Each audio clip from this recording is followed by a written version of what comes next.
2, 1. Hey guys, what's up? Krishnan here. And today I'd like to tie for you a pattern that I have really been waiting to tie. And let me just get it out here. There we go. Oops, I moved you guys. I am so sorry. But this one's kind of been squished and really sparse. That's a crossbow. Don't ask. Anyway, so it's fake crossbow. It's a chopstick, and it's made out of pens. So anyways, this is a Hexigenia dun. Now this fly is really great for hex hatches. And if you've ever been in a hex hatch or fished one, you will notice that there are huge flying insects that are really big, like 3 inches long actually, at big. And I actually kind of missed the hex hatch this year, but hopefully next year I'll be able to get it. So here's just a variant to it. This just has a black hackle and it's a little thicker. The thread that we're going to be using today is our UTC Ultra Thread 140 denier in black.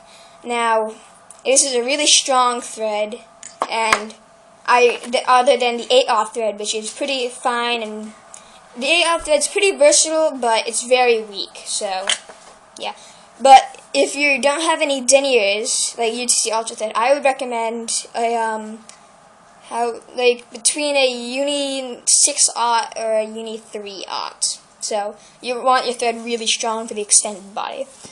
So for the hackle, we're going to be using our red neck hackle. You can also use a black saddle hackle as well. I just picked this up now. But for this pattern, I'm probably going to use the red hackle. I'll have to decide that later. So we're going to be using 2 different types of bucktails here. We're going to be using yellow and white here. Anyways, it's nothing. So now we're going to start on the fly. We're going to start with a thread. Start our thread base. Work our way down. Whoops. Thread is fraying. That's not good. Remember, when you fray the thread, it's not good. When you fray the thread, it's not good. Just gonna. Okay. Don't ask if you heard that noise. Just don't. It's for your own good. Alright, so now we're going to take our bucktail.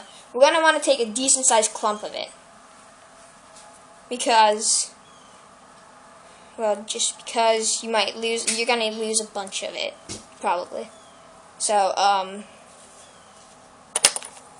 whoops, I dropped my olive saddle hackle.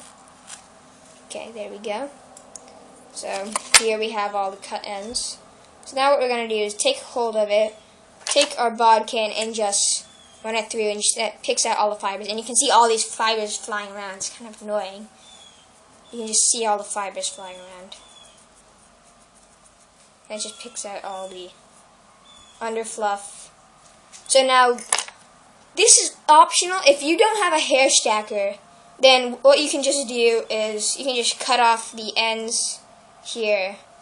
Cut off the end square and then tie it in. But I'm going to actually stack the tips of this bucktail here, just so that it looks a bit neater.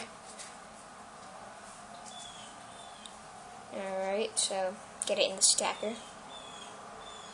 Now, I believe I have shown you guys a video on how to, or on one of my videos I have shown you guys how to use a hair stacker. So, hair stacker would be highly recommended if you're working with deer hair and stuff, obviously, because it's hair. And it's very hard to get in this little tiny baby stacker. So what I'm going to do is take out a clump, put it in. That's not going to work either. This is going to take like half the video. Oh my god, why isn't this working?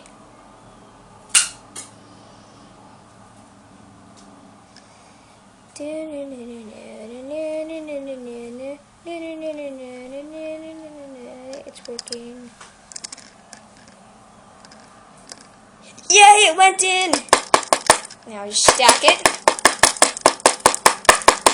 Stack the tips so that they line up nice and neatly, because it looks nice.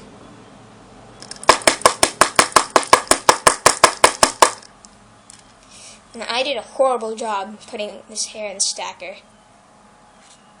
Silly me.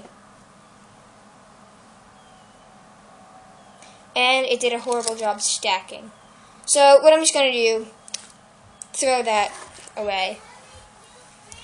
And so now all we're just going to do, cut off a new thing of hair.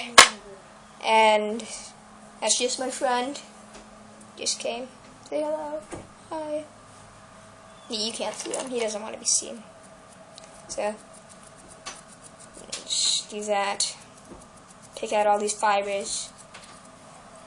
Now, mine is a small hair stacker, so that could be why. But actually, this one is this one. Excuse me for a second.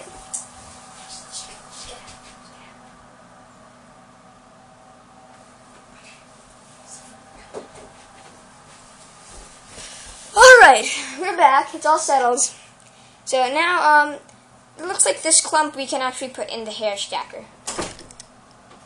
So, here we go. Putting it in. Yeah, it's going in. Woo-hoo. That was weird. Okay. Don't judge me. Alright. Whoa, no, it's falling out. I am just... I don't know why. I went to bed like an hour earlier than I normally do yesterday. And apparently my dad woke me up at like 5 in the morning, asked me if I wanted to go fishing. And apparently I said no. I don't know why. But now it's in the morning and I cannot remember at all what happened. Well, it's actually the afternoon. But so, whoops. Put that in the stacker. Tips are all nicely lined up. But they're not. Oh well.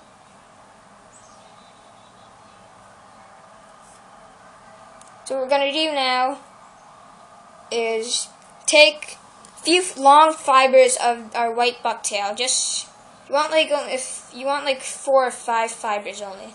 So just strip them out.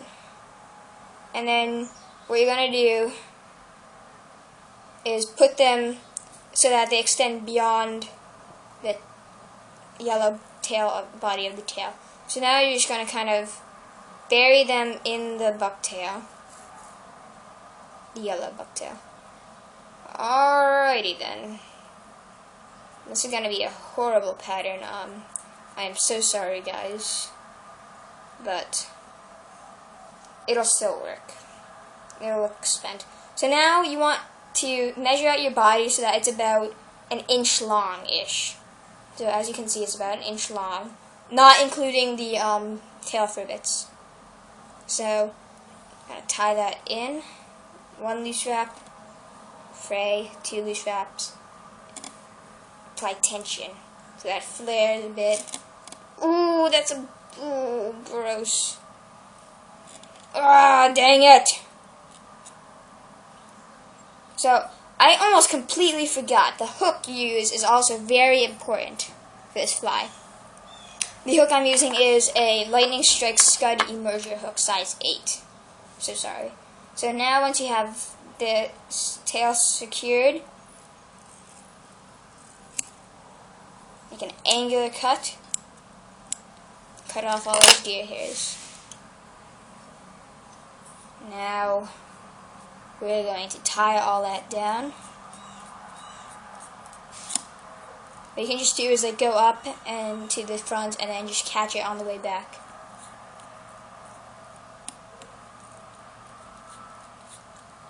I'm just going to tie that all in. Doesn't go anywhere. Alright, so now we're going to take our tail, and this is just the start of the extended body. So now this is the hard part. You're going to want to grab your bobbin with your other hand while you're holding it. Make open spirals upwards towards the end.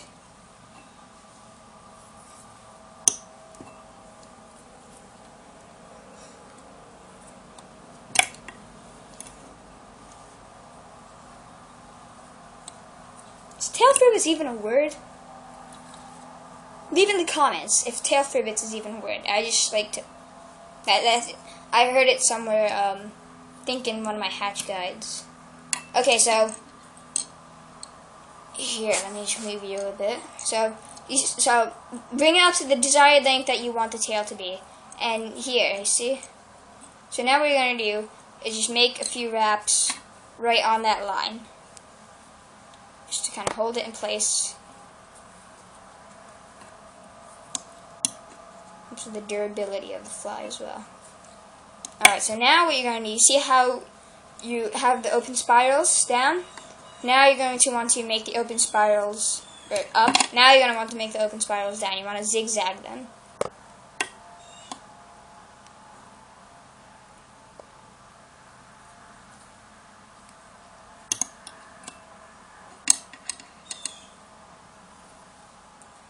Kind of messed up on the placement of the tail there. The tail should be placed right where the shank ends and the bend starts. Now, another hook choice that you might want is something from Gamakatsu. It's called a split shot drop shot hook. That hook works very well for this pattern as well. But unfortunately, I don't have any of those, and I had to recycle a pattern.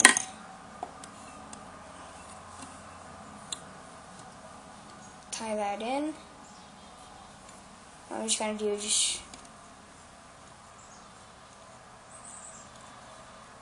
just keep that up.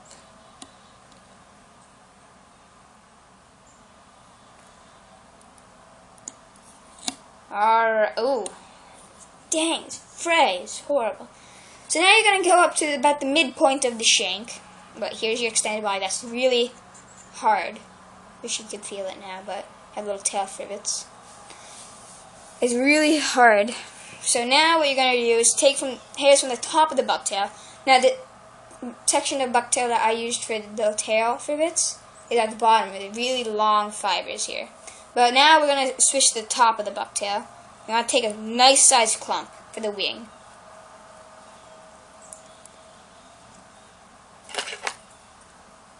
You can also use caribou for this as well. Ow. I stabbed myself with scissors. So now these you don't want to stack. You just want to cut off square. I mean, I guess you could stack it if you wanted to, but too much trouble. So now, once you have that, just cut it off square.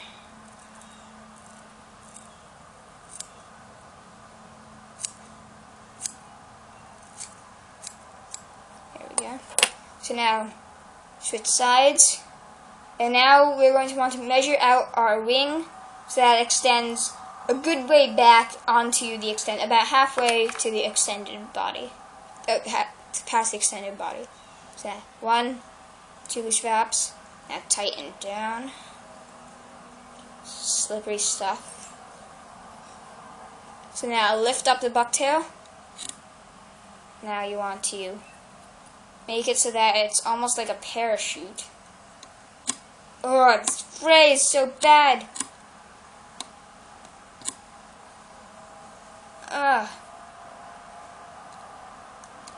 I'm sure you will. I don't hope. I know that you will do better than me on what I did on the tail fray. Oh my god! Tail fray! Ah!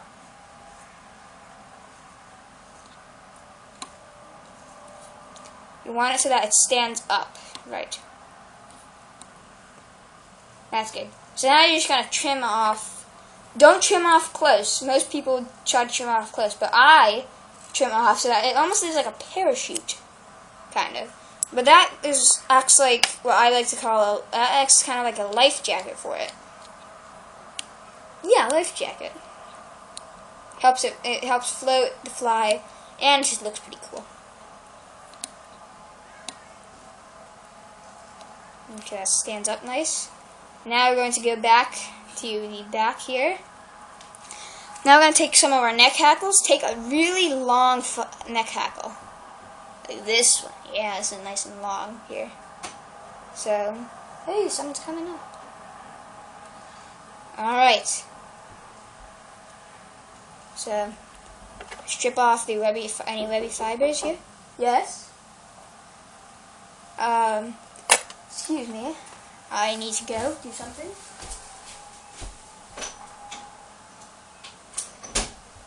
Oh. Just have to let my friend in. Say hi, friend. There he is. Yeah, I know. He's not imaginary, trust me. I'm not senile. Anyways. Bleh. That's my friend. Don't touch those. Put those sunglasses down. Say hi. Hi. Okay. Anyways, he's just staying over for a few days. So anyways, we have our tail fibers, our butt fibers stripped off. Not that kind of butt. He doesn't tie flies. So now we're just going to tie it in on the side. Dude, shut up. Alright, so now we have tied in, and we're going to wrap the hackle a few times on this side just to cover it up. And then you want to wrap 1 or 2 times. I'm actually going to go in my hackle pliers and do this. If I can grab them. There we go.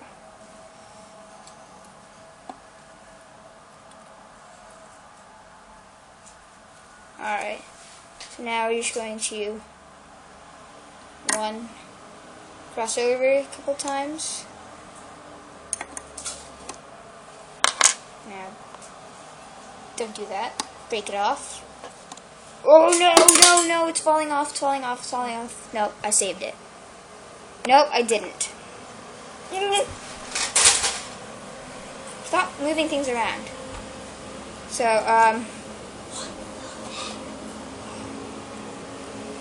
it's my grandmother's. Besides, those are my favorite slippers. Alright, so I can't salvage it. So I'm just gonna have to put in another one.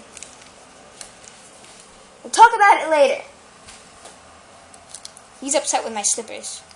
I don't know why. There's nothing wrong with them. They're from Bud Light, and he's a kid. Just because it's from Bud Light doesn't mean I drink beer.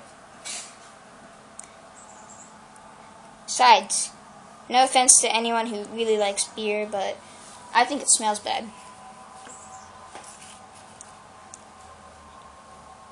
Like, seriously, it just smells horrible. I'm not even sure why people even want to drink it, honestly. You don't get high from drinking beer. You get drunk. Yeah, you get drunk from drinking beer. You get high from, like... Smoking. No. Like, smoking marijuana, but, like... Yeah. Yeah. Ignore that talk. He's just confused. And stupid. Oh, no, don't shoot me with the Nerf gun, please. Ow! You just shot me. Please post in the comments if you think this is unfair and if it's animal cruelty. Please. No! I went clamming today. What did you do today? I found 10 clams. Yeah, he's right. We only found like 10. I found 10. He found 10. I was just watching his sister.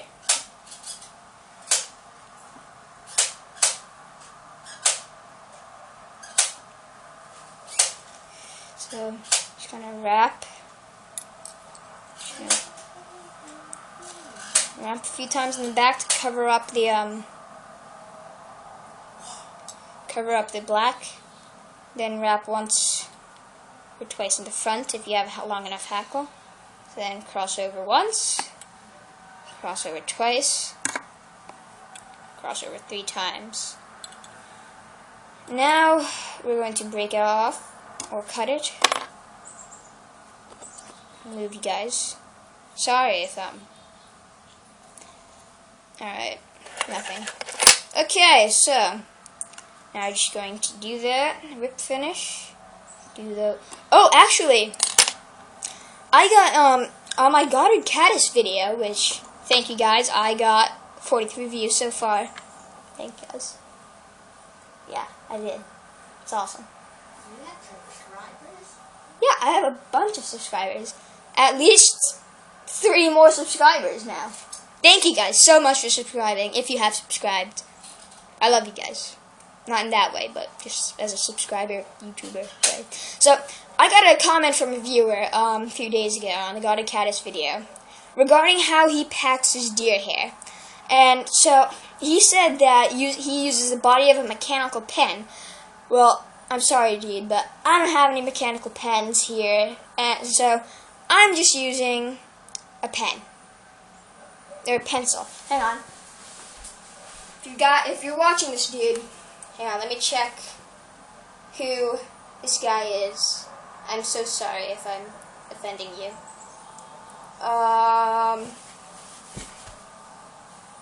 45 views. Sorry. Alright. So, thank you, David ZR1, for giving me this suggestion. Knowing me, I probably would have never thought of it before. But thank you very much. Yeah.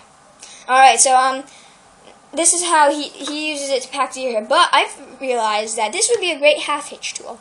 So, I'm going to use a half-hitch instead. So what I'm going to do, make wraps with my thread on the tool, 3 wraps, and then twist it. And now, move it forward. What? You got hurt? Oh. Woo! Nothing. So then, push it over the hook eye, and then tighten down. Now, I'll do it again. 1, 2, 3. Ooh, that fray is bad. 1, 2, 3. Push it over hook high, and then tighten that up. Now we're just going to do a few whip finishes, just 3 or 4 or 5 or 6.